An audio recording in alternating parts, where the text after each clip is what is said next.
Pues aquí estamos de nuevo y yo tratando de pensar de temas.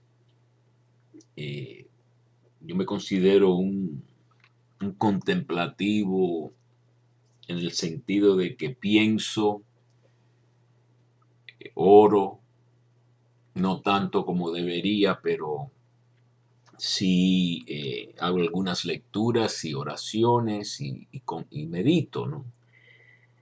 Que yo creo que es tan importante y por eso aquí los vean esto en video, les muestro mi foto de cuando visité el convento de las Carmelitas Descalzas de Dijon, en Francia, aunque ya no está en Dijon ese convento, era el convento de Sor Isabel de la Trinidad, que yo he hablado de ella varias veces, una gran contemplativa, que murió a los 26 años, más o menos contemporánea de Santa Teresita del Niño Jesús, de quien ella había oído.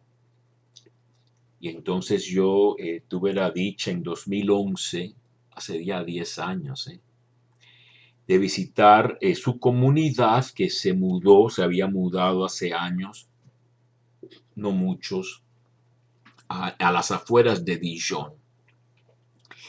Y cuando uno se acerca al convento, pues ve este cartel en francés que dice silence, silencio, que es tan importante, ¿no? Y entonces me puse a pensar de varias cosas, ¿verdad? Y dije, pues yo lo que tengo que decir en estos programas es el fruto de lo que pienso. Y sí, siempre me he considerado, ¿no?, una persona libre, bastante independiente. En verdad, no muy preocupado de lo que creo que se llama el pudor humano, las apariencias. Hay personas que viven con gran temor de cómo aparecen y de con quién están.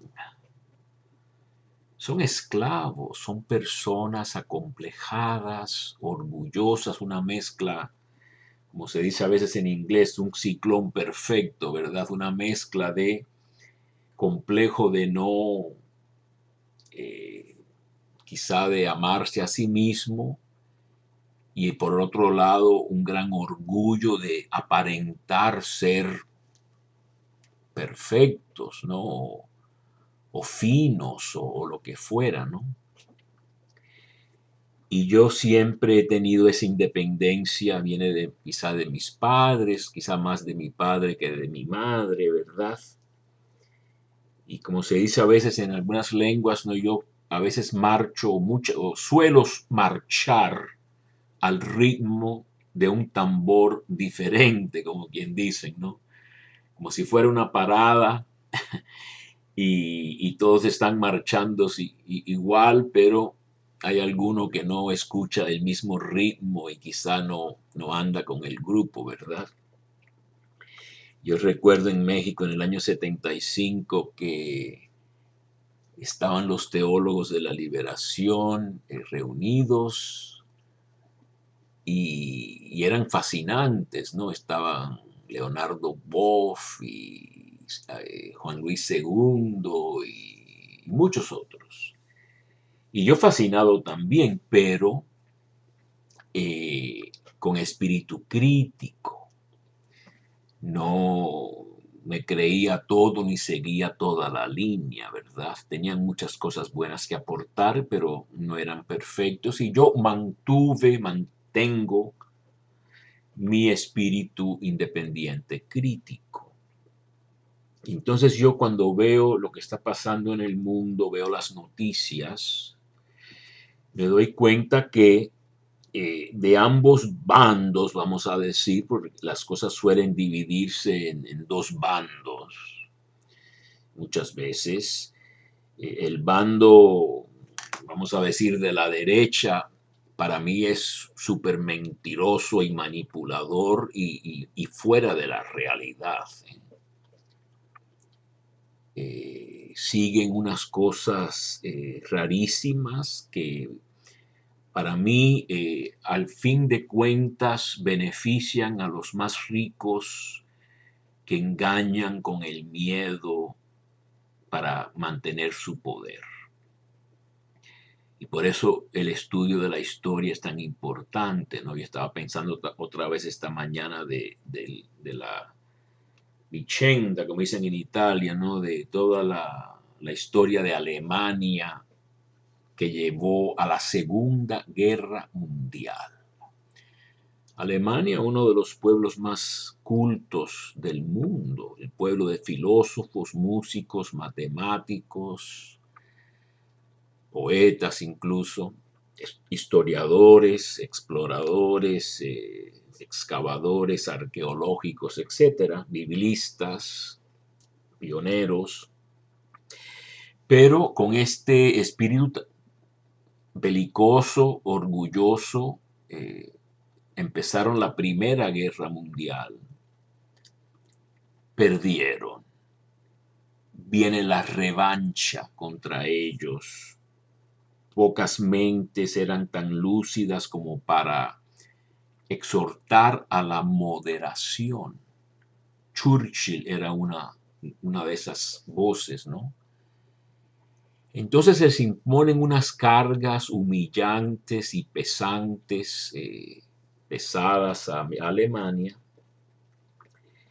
y Alemania, con ese orgullo tan humillado, pues mientras los demás ahora se ponen a dormir, hay un libro famoso, Mientras dormía Inglaterra, se ponen a divertirse en los años 20, a bailar y a gozar de la vida después de la Primera Guerra, que había sido una catástrofe enorme, ¿no? Primera Guerra moderna con aviones y con bombas diferentes y gas venenoso y todo eso, pues ya no le hacen caso a Alemania, y Alemania en este fervor de revancha, de revanchar la humillación, vengar la humillación, pues poco a poco llega este frustrado llamado Hitler, en el año 33, es elegido canciller de Alemania. Y 6 años después, cuando ya se había armado Alemania, mientras los demás dormían, Europa, pues ya invaden a Polonia el 1 de septiembre del año 1939, ya están agarrando a los judíos como los culpables de todos los males, buscan el chivo expiatorio, débil, pero con éxito en los negocios, con propiedades, etcétera, por esa disciplina e inteligencia que tienen los judíos. Y comienza la Segunda Guerra Mundial. En poco tiempo, Alemania ha agarrado muchas tierras, ha vencido a Francia, que no puede ni defenderse, y se concentra atacando a la isla de Inglaterra con bombas todas las noches. Y comete el error, después de haber hecho el pacto impensable, el pacto de los, vamos a decir, derechistas nazis con los izquierdistas rusos de no agresión, pero con esa soberbia de Hitler y de los alemanes que le apoyaban, que eran casi todos, incluso religiosos, y con una iglesia más bien silenciosa, porque no quería la cruz de Cristo, la profecía de Cristo, decir la verdad de Cristo, pues comete el error, gracias a Dios, ¿verdad?, de atacar a Rusia. que buena suerte, porque esos son unos fríos y una gente y unas tierras que fue un error colosal. Después los japoneses atacan Estados Unidos, se mete Estados Unidos con su gran potencia económica y capacidad de fabricar armas y tanques y aviones y todo ese tipo de bombas. Y entonces ya la cosa cambia y después de mucho, mucho, mucho sufrimiento se vence a Alemania y hoy en día es hasta ilegal negar que hubo un holocausto de judíos en Alemania. ¿Eh? Que hay gente incluso en la iglesia, incluso gente alta en la iglesia que niega o minimizan que 6 millones de judíos fueron exterminados en campos horribles de exterminio. El que niega ese tipo de cosas es de este tipo de persona que está fuera de la realidad. Lo han manipulado, él mismo o ella misma se ha escapado mentalmente. Yo soy un estudioso de la psicología de muchos años, empezando por mí mismo para entenderme a mí mismo lo mejor que pueda. Y me doy cuenta que la gente es capaz de creer cualquier cosa. Es capaz de, como se dice, de checar fuera, ¿no? De renunciar a la realidad y lanzarse en un mundo fantástico Yo estaba viendo un programa ayer de un hombre que se enamoró de una mujer, pensaba él, en línea, un hombre que no parecía retrasado mental, pero parece que sí lo era un poco, ¿no? Pero tenía un cierto dinero y se enamora de la imagen que le robaron a una sueca, que él se cree que él está comunicándose con ella, casándose con ella, se casó con ella, y ella necesita dinero para su herencia de 10 millones de dólares. Y él se lo cree todito, vive en una fantasía, es como estar en heroína o drogas.